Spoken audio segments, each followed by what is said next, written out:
Yo nakama semua, kembali lagi di Anime Nogi. Pernah gak kalian sadar kalau arc Shinjuku Showdown di Jujutsu Kaisen ini sebenarnya bukanlah sekedar pertarungan adu kuat atau adu jurus biasa. Ini adalah sebuah permainan catur paling gila, paling berdarah, dan paling kompleks yang pernah dituliskan oleh sang autor Gege Akutami.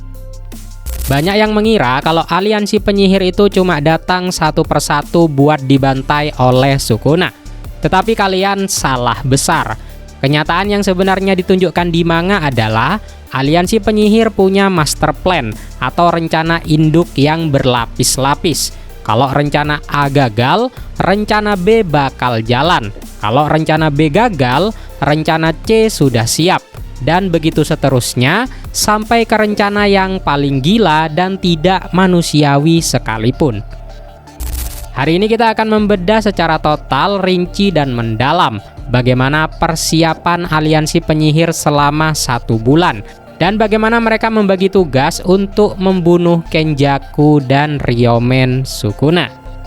Siapkan camilan kalian dan seduh kopi kalian. Mari kita bahas. Let's check it out.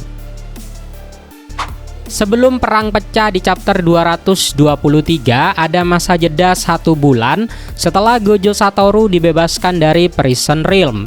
Nah, di sebulan ini, aliansi tidak cuma rebahan nakama. Mereka melakukan banyak latihan dan menyusun rencana untuk mengalahkan Kenjaku dan Sukuna. Lalu bagaimanakah caranya? Ternyata kuncinya ada di satu bocah MVP kita, yaitu Ui Ui. Di chapter 258, Gege Akutami akhirnya mengungkap kalau teknik kutukan Ui Ui memungkinkan perpindahan jiwa.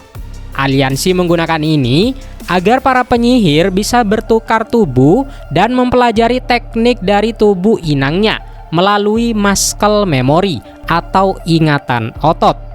Bayangin, Yuji bertukar jiwa dengan Kusakabe untuk menguasai teknik manipulasi energi kutukan dan simple domain.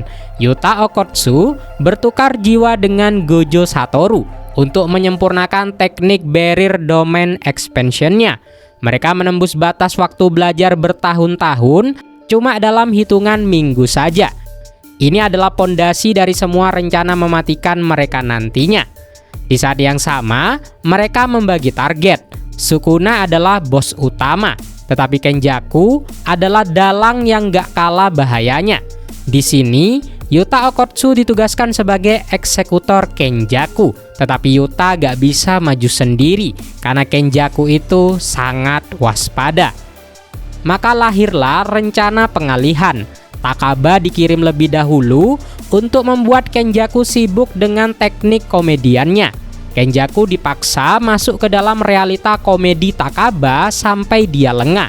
Dan tepat di chapter 243, saat Kenjaku sedang asik-asiknya manggung stand up komedi sama Takaba, Yuta muncul dari blind spot atau titik buta dan langsung menebas leher Kenjaku. Satu bos telah tumbang dengan strategi yang sangat efisien. Tetapi nakama, ini baru pemanasan karena monster sebenarnya masih ada di Shinjuku. Masuk ke rencana utama, yaitu rencana A. Rencana ini sangat simpel tetapi paling krusial. Biarkan Gojo Satoru bertarung 1 lawan 1 melawan Ryomen Sukuna. Kenapa aliansi itu gak langsung ganking atau keroyokan bareng Gojo?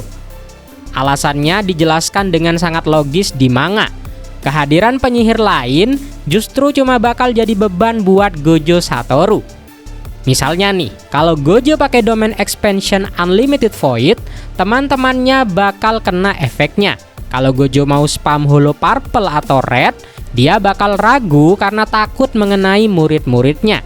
Jadi aturan mainnya itu jelas, tidak ada yang boleh ikut campur sampai Gojo kalah atau kondisinya lebih lemah daripada Yuta Okotsu.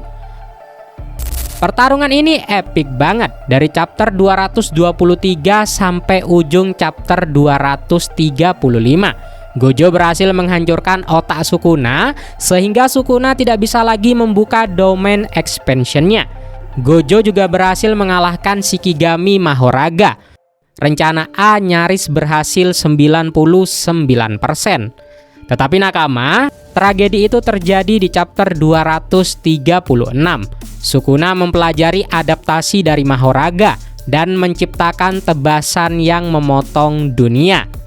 Gojo Satoru akhirnya tumbang. Rencana A gagal. Situasi berubah dari optimis menjadi sebuah keputusasaan.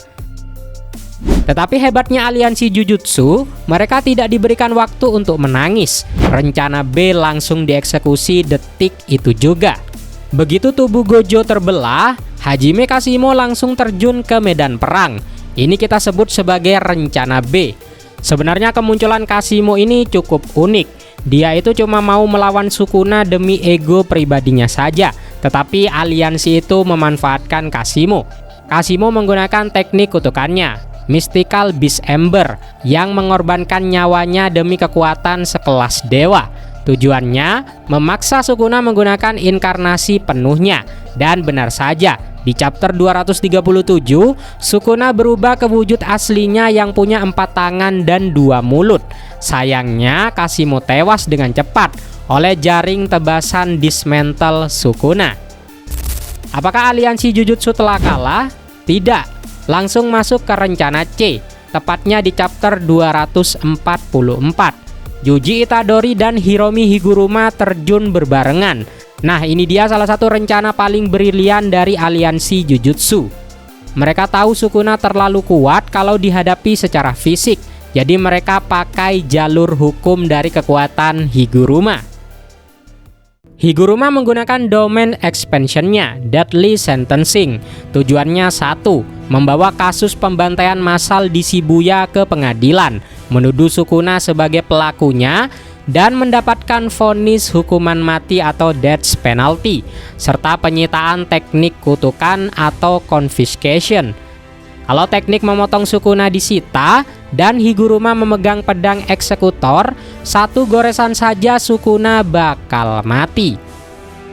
Rencana ini sangat jenius. Hakim Judgment menjatuhkan vonis mati, tetapi GG Akutami memang kejam. Di chapter 245 terungkap satu celah plot twist. Prioritas penyitaan Judgment bukan pada teknik bawaan Sukuna, melainkan pada senjata kutukan dari Sukuna. Yang disita malah mainan barunya Sukuna, yaitu Kamutoke, senjata petir pemberian dari Yorozu. Teknik memotong Sukuna atau Shrine tetap aman. Rencana pengadilan pun berantakan. Higuruma akhirnya ditebas Sukuna di chapter 247. Tetapi sebelum mati, dia mewariskan semangat dan pedang eksekutornya kepada Yuji Itadori. Sayangnya, pedang itu lenyap sebelum Yuji bisa menebas Sukuna, dan rencana B bubar jalan.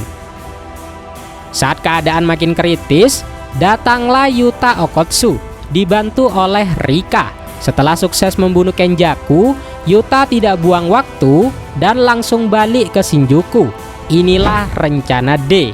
Di chapter 249, Yuta langsung menjebak Sukuna di dalam domain expansion-nya, Authentic Mutual Love.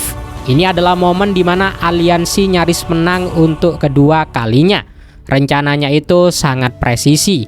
Pertama, Yuta menggunakan efek pasti kena atau sure hit dari teknik Jacob's Ladder milik dari Angel. Teknik ini berfungsi memadamkan teknik kutukan Sukuna secara paksa. Yang kedua, Yuta dan Yuji menyerang dari segala arah. Yuji punya tugas khusus. Setiap pukulannya dirancang untuk menyerang perbatasan jiwa antara Sukuna dan Megumi. Bayangin, Yuta nyerang fisik dan Yuji nyerang jiwa. Ini adalah combo maut. Di chapter 251, pertahanan Sukuna akhirnya hancur. Yuta menebas Sukuna dan Yuji meninju jiwa Sukuna, mencoba menarik kesadaran Megumi Fushiguro keluar. Tetapi ada satu variabel yang gagal dihitung oleh para aliansi, yaitu trauma mental Megumi.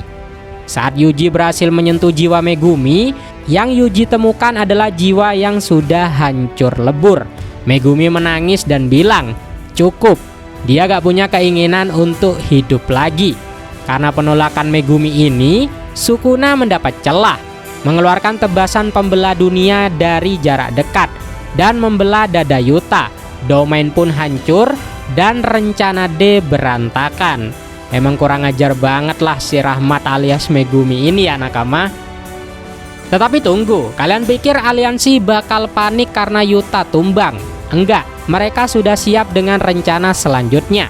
Begitu domain Yuta pecah, itu adalah sinyal untuk rencana E. Lalu siapakah yang masuk? Ternyata sang monster fisik kita, Maki Zenin. Maki tidak punya energi kutukan, artinya dia sama seperti batu atau udara, nggak bisa dilacak oleh insting penyihir manapun.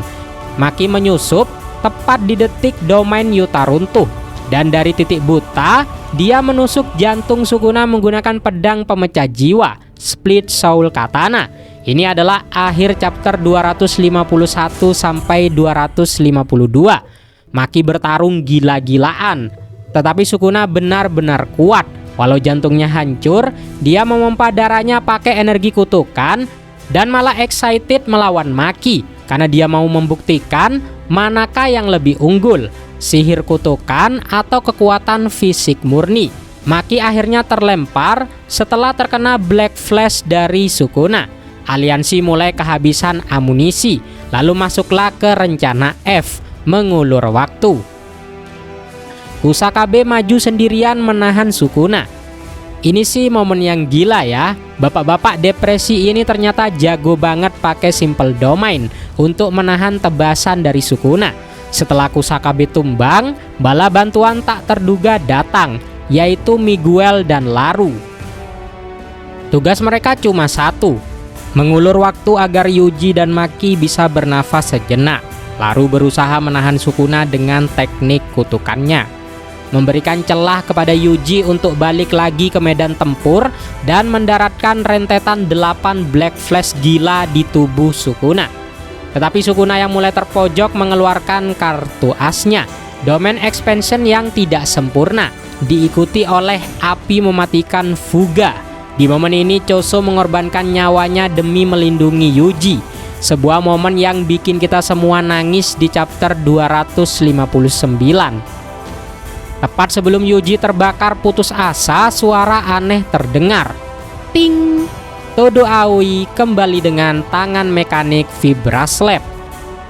Ini adalah rencana backup yang disembunyikan bahkan dari Yuji sendiri, supaya Sukuna yang terhubung lewat jiwa Yuji tidak tahu rencana ini.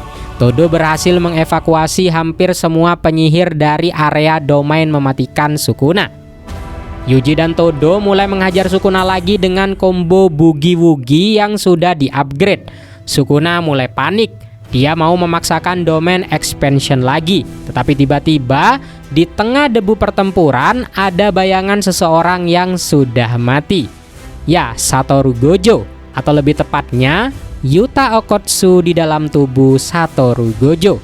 Ini adalah rencana G, rencana paling gelap dari aliansi Jujutsu. Jauh di masa jeda 1 bulan, Yuta pernah bilang, kalau Gojo Sensei kalah, izinkan aku mengambil alih tubuhnya menggunakan teknik dari Kenjaku. Kalau kita harus menjadi monster demi mengalahkan monster yang lain, biarkan aku yang memikul dosa itu. Keren banget lah Yuta pas ngomong ini.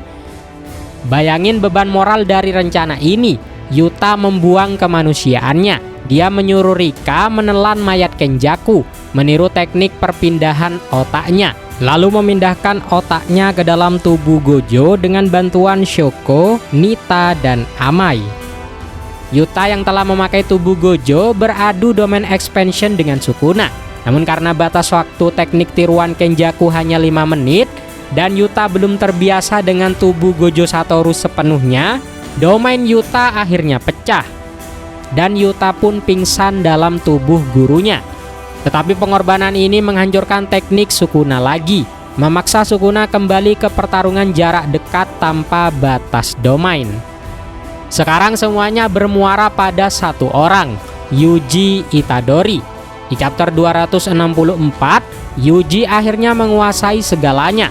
Dia membuka Domain Expansion miliknya sendiri, domain yang bentuknya seperti stasiun kereta yang damai.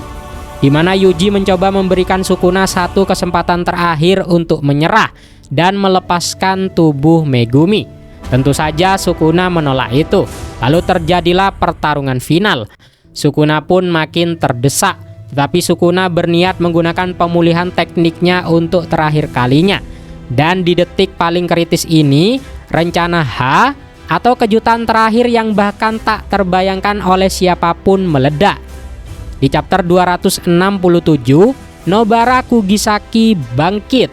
Ternyata selama ini dia dalam keadaan koma dan baru sadar sesaat sebelum momen ini, tepatnya setengah jam sebelum pertarungan. Nobara menggunakan teknik resonance pada satu jari Sukuna yang masih tersisa. Inilah jebakan terbesar yang dibuat oleh aliansi penyihir. Jadi Sukuna merasa aman selama pertarungan karena sebelumnya ia telah mengira Yuta atau Rika telah memakan jarinya untuk mengcopy teknik Sukuna. Faktanya jari yang dimakan Rika adalah jarinya Yuji, karena dalam tubuh Yuji telah terukir teknik Sukuna. Jari ke-20 Sukuna disembunyikan oleh Gojo. Paku pun dipalu ke jari Sukuna. Efeknya langsung menyerang jiwa Sukuna dari jarak jauh, membuat pergerakan Sukuna berhenti total di dalam domain Yuji Itadori. Celah ini dimanfaatkan Megumi dari dalam yang akhirnya bangkit dan melawan dengan teknik bayangannya. Dia menahan kaki Sukuna. Dari luar Yuji Itadori melancarkan pukulan Black Flash pamungkas. Pukulan ini menghancurkan jiwa Sukuna, memisahkan Sukuna dari tubuh Megumi untuk selamanya. Di chapter 268, Ryomen Sukuna sang raja kutukan hancur menjadi debu, menolak untuk dikasihani sampai akhir hayatnya. So nakama, kalau kita review ulang dari awal, gak ada satupun pengorbanan yang sia-sia. Semua rencana saling terhubung. Kashimo memaksa inkarnasi Sukuna, Higuruma menyita senjata sakti Sukuna, Yuta melemahkan pertahanan jiwa, Maki menghancurkan jantung, Kusakabe dan Miguel mengulur waktu, Todo menyelamatkan nyawa para penyihir, Yuta versi Gojo menghancurkan sisa domain Sukuna, dan Nobara memberikan stun terakhir. Gojo Satoru memang yang terkuat, tetapi yang mengalahkan Sukuna bukanlah kekuatan individual. Yang mengalahkan Sukuna adalah upaya kolektif dari para penyihir Jujutsu. Estafet rasa sakit dan strategi berlapis yang rela membuang harga diri mereka demi kemenangan. Nah, gimana nih menurut kalian nakama? Rencana bagian mana yang menurut kalian itu paling mind blowing banget? Atau menurut kalian adakah skenario di mana Sukuna bisa menang kalau aja dia sadar lebih awal? Coba tulis pendapat liar kalian di kolom komentar ya. Akhir kata, Mimin pamit undur diri. Adios.